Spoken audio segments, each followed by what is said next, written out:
कोकाटेंचा video जो चित्रफित केलेला आहे ते सत्ताधाऱ्यांनीच केली असा आरोप होता।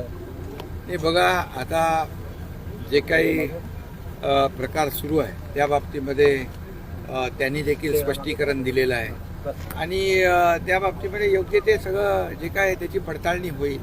दूध का दूध, पाणी का पाणी होईल। आज त्यांनी म्हटलं की शासन भिकारी आहे कोकाटेंनी। शेतकरी नाही तर शासन, शेतकरी भिकारी, शेतकरी आमचा अन्नदाता आहे, मायबाप आहे आणि म्हणून बळीराजा हा कायम सुखी, मगाशी मी भाषणात देखील म्हणालो, चांगला पाऊस पडू दे, बळीराजाला सुखी होऊ दे, चांगलं पीक येऊ दे आणि म्हणून नेहमी आम्ही बळीराजाच्याच साठी परमेश्वराकडे प्रार्थना करत असतो।